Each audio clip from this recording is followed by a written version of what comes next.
Praise the lord. प्रभु यीशु मसीह के मधुर नाम में आप सभी को प्रेमी सलाम। जय श्री मानव सेवा में आप सबका हार्दिक स्वागत है। साथ ही साथ आप सभी का धन्यवादी हूं, और धन्यवाद इसलिए देता हूं कि आप लगातार हमारे वीडियो को देखते हैं और शेयर करते हैं और आगे की ओर आप पहुंचाने में हमारी मदद कर रहे हैं। प्रभु आप सबको आशीषित करे। जिन लोगों को हमारा संदेश कड़वा लगता है उन लोगों को शायद हो सकता है कि यानी पाचन शक्ति बराबर नहीं है। आत्मिक रीति से जो अगर कड़वा को ग्रहण कर लेता है, मान लेता है, उसकी जिंदगी एक दवा के रूप में दूसरे के लिए बन जाती है। आपको मैं कहना चाहूंगा इस समय आपको और मुझे पापों से दूर होना चाहिए, बल्कि पापों से दोस्ती किया जा रहा है। हालांकि आपको परमेश्वर का वचन जो फरमाता है उस वचन के अनुसार आपको जीना होगा। तो आइए देख लेते हैं इब्रानियों उसका 10 का 26 वचन क्या कहता है। आगे आप पढ़ सकते हैं, उसमें आपको जो निष्कर्ष मिलता है उसके अनुसार आपको जीना होगा। क्योंकि सच्चाई की पहचान प्राप्त करने के बाद यदि हम जानबूझकर पाप करते रहे तो पापों के लिए फिर कोई बलिदान बाकी नहीं। अगर जान चुके हैं पाप क्या है, अगर जानबूझकर अगर पाप कर रहे हैं तो पाप के लिए दूसरा बलिदान और कोई नहीं। एक बार यीशु मसीह ने आपके और मेरे लिए अपने आप को कुर्बान किया यानी बलि किया, उसके बाद आपके लिए कोई दूसरा बलि नहीं है। अगर आप जानबूझकर कर रहे हैं, हालांकि संसार भर में सबसे बड़ा पाप झूठ लोग कर रहे हैं। अपनी नजर में हर दिन झूठ कर रहे हैं। कई बार हम अलग अलग जगह मीटिंगों में जाते हैं और वहां पर हम देखते हैं सुबह से शाम तक जो गुनाह किया, पाप किया करके शाम की मीटिंग में अपराधों के क्षमा यानी कि पश्चाताप की प्रार्थना की जाती है। हालांकि आप और मैं प्रभु में आ चुके हैं तो पाप करने का कोई गुंजाइश नहीं है और ना ही कोई चांस है, बल्कि जानबूझकर झूठ को अपने जीवन में यानी कि इस्तेमाल करते हुए पाप को कर लेते हैं। फिर यीशु मसीह के पास बार बार पापों की माफी मांग ली जाती है। इसका मतलब है कि आपको धर्मी बनने का कोई चांस नहीं है, केवल हर दिन पापी बनते चले जा रहे हैं। क्या यीशु मसीह का लहू, यीशु मसीह का वचन क्या साधारण है जो आपको हमेशा के लिए पवित्र नहीं कर सकता है? क्या परमेश्वर का वचन हमेशा के लिए आपको पवित्र कर सकता है? जब से यीशु मसीह को आपने ग्रहण कर लिया है तब से आप पवित्र जीवन में जी रहे हैं। हालांकि आप उसके बावजूद भी पाप कर रहे हैं, इसका मतलब प्रभु के साथ आप नाटक कर रहे हैं, मतलब प्रभु से मजाक कर रहे हैं। प्रभु में चले गए, फिर वापस बाहर निकल गए और बाहर जाने के बाद पाप को अपना लिया। अगर प्रभु आपके साथ है तो आप पाप नहीं कर सकते। मेरे भाइयों और बहनों, हो सकता है बाई चांस आप भूल में कर बैठे, लेकिन जानबूझकर आप कर रहे हैं। बाइबल में लिखा कि बुराई मत करो, मतलब जो बुरा है ही नहीं उसके विषय में अगर आप कह रहे हैं तो वो बुराई है। बल्कि जिसने बुरा किया अगर उसके विषय में आप बोल रहे हैं तो वो सही बात है जो आप उसको सुधारा के लिए कर सकते हैं। अगर आपकी आंख में अगर कचरा है और आप नहीं है ऐसे अगर कहोगे तो वो झूठ है। हेलो, वो झूठ है। अगर है बोलेंगे, है तो है बोलेंगे तो वो झूठ नहीं, समझ आ रहा? वो सही है, उसको साफ सुथरा करें। अगर कोई दोषी है और वो उसे आप निर्दोष घोषित कर रहे हैं तो आप फिर गुनहगार हैं। सही तो सही, अगर दोषी है तो दोषी बोलो, निर्दोष है तो निर्दोष बोलो, पापी है तो पापी बोलो, धर्मी है तो धर्मी बोलो। हाँ जी, मैं आपको इतना कहना चाहूंगा, अगर आप प्रभु में आ चुके हैं तो दोबारा आपका पाप करने का कोई भी रास्ता नहीं है। अगर फिर जानबूझकर ऐसे कर रहे हैं तो उसके लिए कोई दूसरा बलिदान नहीं है, बस उसके लिए बचा है नरक का दंड, हिसाब, न्याय बचा है। उसके विषय में लोगों को सावधान कर सकते हैं कि वह व्यक्ति अपराधी है और वह गुनहगार है। अगर गुनहगार के साथ अगुनाह वाला मतलब निर्दोष व्यक्ति अगर रहेगा तो उसे भी दोषी ठहराया जाएगा।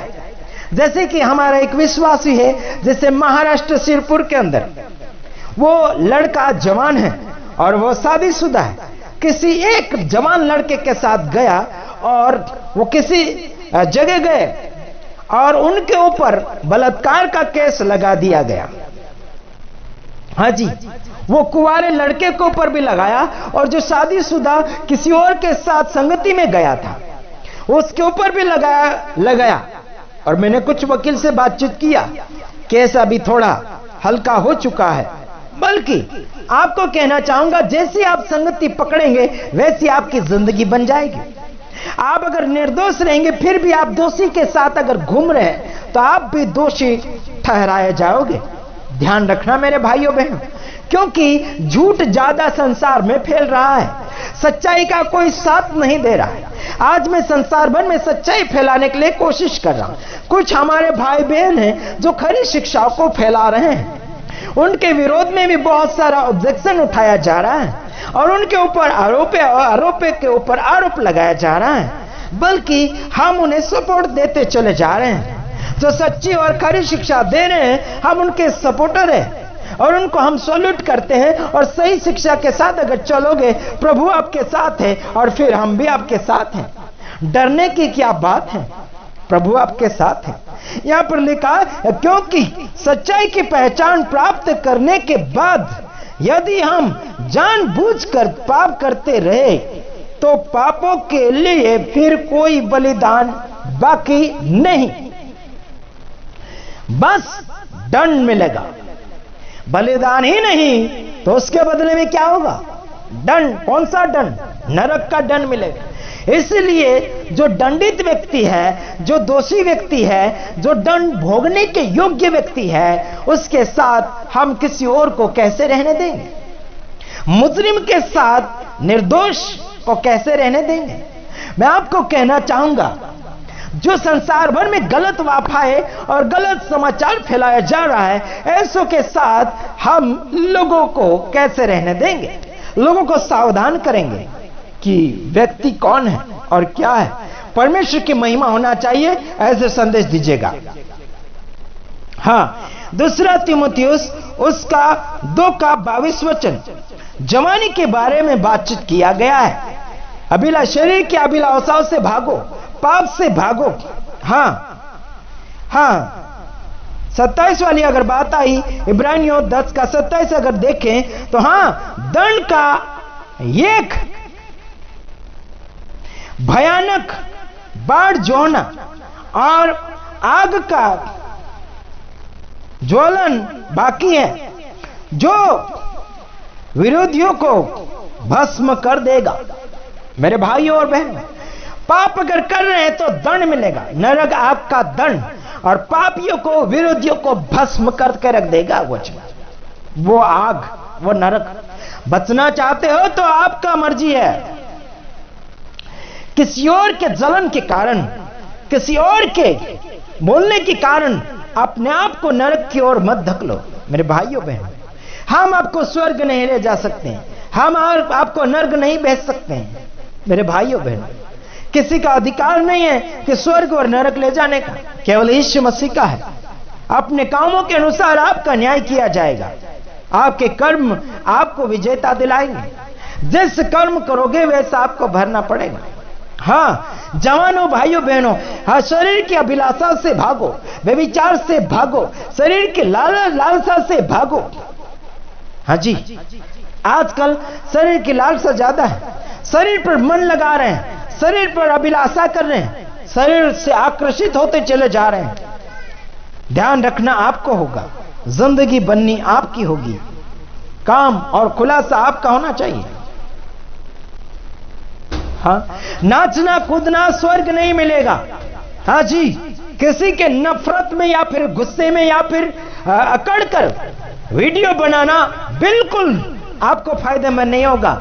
जिंदगी बनाओगे तब आपका फायदा होगा। Okay, God bless you. प्रभु आप सबको आशीषित करे। आमीन।